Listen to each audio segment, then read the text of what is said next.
ओम नमो भगवते वासुदेवाय। आप सभी का आपके अपने YouTube चैनल पर हार्दिक स्वागत है। आज हम सुनेंगे अधिक मास की दादी पोती की एक सुंदर कहानी।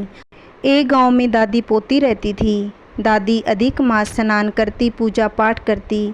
एक दिन पोती ने अपनी दादी से पूछा कि दादी आप क्या करती हो। दादी ने कहा, बेटा मैं अधिक मास स्नान का नियम ले रखा है, मैं इसीलिए पुरुषोत्तम भगवान की कहानी सुनती हूँ, पूजा पाठ करती हूँ। पोती ने अपनी दादी से कहा कि दादी जी आज से मैं भी अधिक मास स्नान का नियम लेना चाहती हूँ। दादी ने कहा, बेटा तेरी उम्र शादी की हो गई है, इसीलिए कुछ ही दिनों में तेरी शादी हो जाएगी।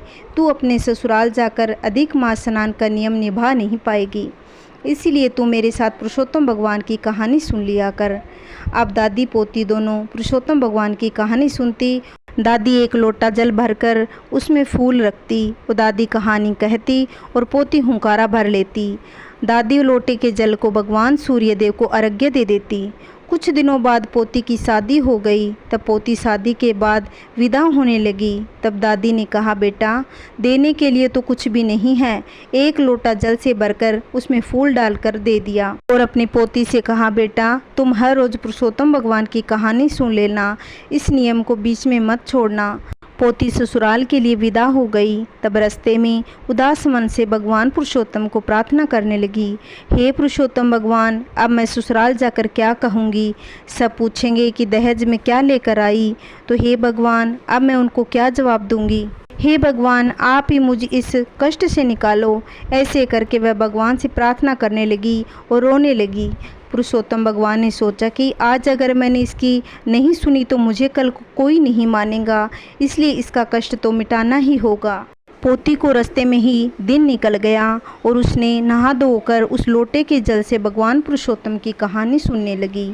पुरुषोत्तम भगवान की कृपा से उन फूलों के हीरे मोती के हार हो गए, जरी बागटे के बेस बन गए। वह अब ससुराल पहुंची। बहू की बहुत बड़ाई होने लगी। वह ससुर के आशीर्वाद लेने गई तो ससुर बहू को देखकर बहुत खुश हो गए। ससुर ने सोचा कि बहू तो बहुत बड़े घर से आई है, इतना गहना धन लेकर आई है, माँ बाप नहीं है, फिर भी दादी ने पोती के लिए कितना कुछ किया है। इधर ससुराल वाले भी गरीब थे। सासू ने बहू के आने पर मूंग चावल बनाए, वह भी पड़ोसी के घर से उधार लेकर आई। जब इस बात का बहू को पता चला तो बहू को बहुत दुख हुआ। वह भगवान पुरुषोत्तम से प्रार्थना करने लगी, हे भगवान यहाँ तो खाने के लिए भी कुछ भी नहीं है। पुरुषोत्तम भगवान उसी रात उसके सपन में आए और कहने लगे कि तुम जब कहानी सुनो तब इस लोटे के जल से रसोई बनाना, इससे तेरे घर में अन्न धन के भंडार बढ़ जाएंगे। बहू जब उठी तो सपन वाली बात किसी को नहीं बताई। वह उठकर नहा धोकर कहानी सुनने लगी और फिर रसोई बनाने लगी। उसी लोटे के जल से रसोई बनाने लगी तो 36 प्रकार के व्यंजन अपने आप बन गए। तब सास ससुर उठे, तब देखा बहू घर का सारा काम करने के बाद रसोई भी बना रखी है।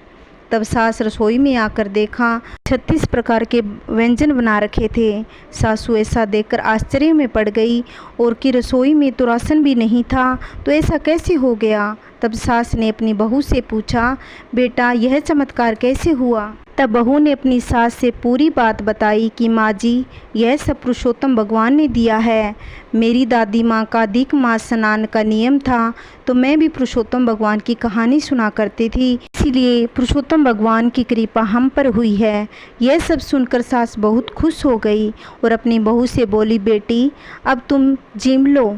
तब बहू बोली, माँ जी पहले ससुर को खिलाइए, फिर आप खाइए, फिर पतिदेव को खिलाइए, फिर मैं खाऊंगी। यह बात सुनकर सास बहुत खुश हो गई कि मेरी बहू इतनी संस्कारी है। सास अपनी बहू से बोली कि बेटा कल से पूरा परिवार पुरुषोत्तम भगवान की कहानी सुनकर ही भोजन करेंगे। दूसरे दिन सास के कहे अनुसार पूरे परिवार ने एक साथ पुरुषोत्तम भगवान की कहानी सुनी तो उनके घर में अन्न धन के भंडार भर गए। सास आस पड़ोस में प्रसाद बांटने गई तो पड़ोसन ने कहा कि कल तो इतने गरीब थे कि मेरे घर से मूंग चावल उधार ले गई थी, अब इतनी अमीर कैसे हो गई। तब सास ने कहा, मेरे घर तो बहू के रूप में लक्ष्मी माता आई है, वह सब पुरुषोत्तम भगवान की कहानी सुनने का फल मिला है। उसने कहा, यह कहानी मैं भी सुनूंगी। तब पड़ोसन भी एक पुरुषोत्तम भगवान की कहानी सुनने लगी। अब सास बहू सब परिवार हंसी खुशी रहने लगे। उनके अन्न धन के भंडार भर गए। फिर भगवान ने उस पोती की सुनी। भगवान हर किसी की सुने। जो भी कहानी सुनता है, हुंकारा भरता है, उसके घर में अन्न धन के भंडार भर जाए और भगवान की उनकी हर मनोकामनाएं पूर्ण करे। बोलिए पुरुषोत्तम भगवान की जय। ओम नमो भगवते वासुदेवाय। अगर आपको मेरी वीडियो अच्छी लगती हो तो लाइक करना, वीडियो को ज़्यादा से ज़्यादा शेयर करना। अगर आप चैनल पे नए आए हो तो प्लीज़ चैनल को सब्सक्राइब करना। जय श्री कृष्णा, राधे राधे।